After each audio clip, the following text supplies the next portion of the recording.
Hey guys, welcome back to this another how I make my planets video. Now, what I'm doing here firstly is I'm collecting a bunch of nebula pictures to act as a sort of framework to start building my map off of. So I'm selecting a few. Now, I pretty much just use Google Images to do this. I didn't actually do anything special. I just went to Google and typed nebula wallpaper.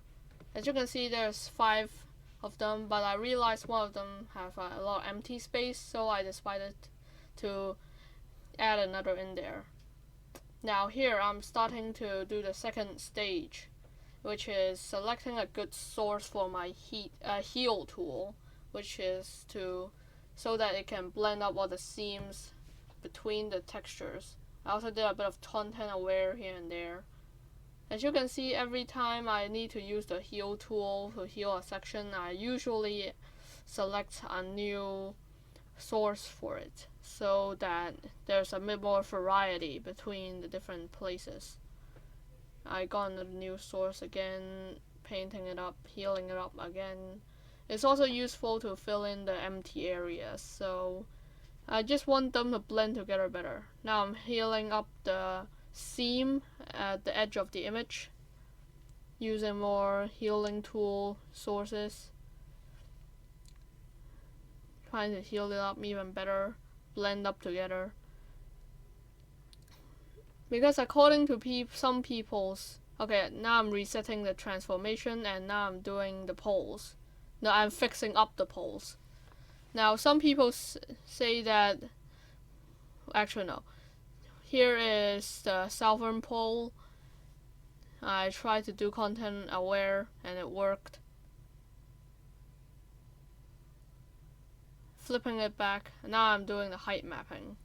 I'm adjusting how bright or how dark that each color is with the black and white option. Now I'm fixing up all the stars, or by that I mean I'm cleaning up all the stars so they don't become an issue, because the stars, they are just pure.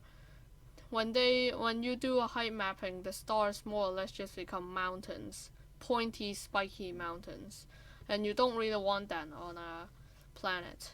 I mean, you can see some remnants of it on Darset if you download the mod, which there will be a link in the description. I'm using the median tool to help me out with denoising and killing the stars. Now, there isn't much to talk about here, so I might as well explain what this map is for. I'm actually making this map for a small moon, an asteroid moon for Cyteria. It's a new moon, and spoiler alert, it's actually the outermost moon of the system. Cleaning up the stars, trying to clean up all the disturbances, the noise. I'm using a spot healing tool for this. Now, I do have to say, you don't have to do this in Photoshop. I just know how to use Photoshop, and I happen to have access to it.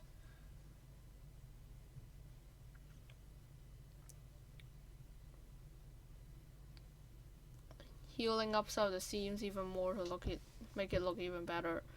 There's this some thing about computer security thing on the bottom right that popped up. And if you look at it closely, it's definitely not in English, which shows that my native language is in fact not English. Yeah, this star killing process, this denoising process, is actually the longest part of the entire thingy, of the entire the height mapping process, because you just need to do so much of it. There's so many stars. But as I'm coming to the end of the star killing process, I only got a few left.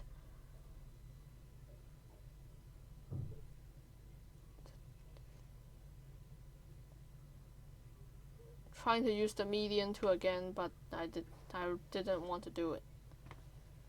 So there, I've fixed up most of the stars, and now I'm saving it. But then when I saved it, I realized there was still some more stars, so I fixed them up and I saved them again. Now I needed to go up and open GIMP to do something, and that something is I'm trying to add some noise to the height map. I know, I just removed the stars to denoise it, but now I'm noising it. But yeah, GIMP is more or less just there to help me generate good and detailed cloud maps. So I'm shipping it over to Photoshop. And just like in the normal picture, I need to fix up the poles. So here's the North Pole. I just used some content aware and some spot healing tools. And here is the South Pole. Once again, fixing up, content awareing, fixing there. Now I just need to use color dodge, the blending option, to overlay it on top of my height map. And there it is, the final version. I did save the one without the cloud noise in the backups. Now we need to load up Adobe After Effects to do the color mapping.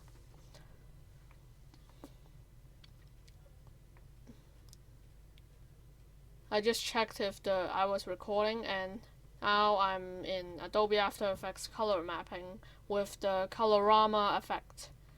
Now it more or less gives you a wheel of rainbows, where you can just change the colors and you can manipulate it to whatever color map you want. As you can see there, I added some blue accents as some splashes of color to the otherwise gray and boring surface.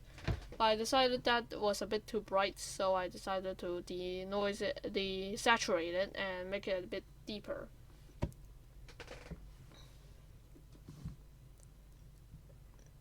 And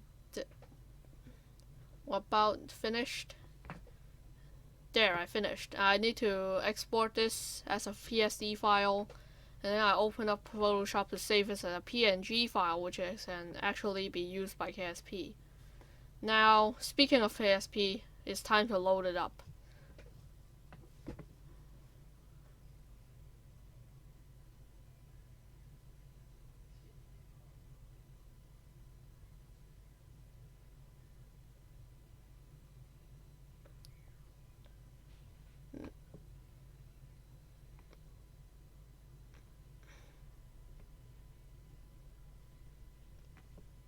Now that's loaded up, we need to go to a save file, go to a tracking station, and go to Cyteria.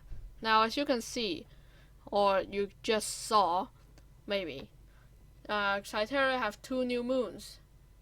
And here's the other new moon.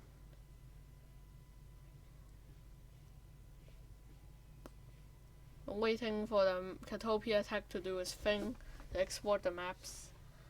And there, the first time is finished. But then I realized the normal strength was a bit too high, so I decided to knock it down to 2 or 4 or whatever. Just knock it down.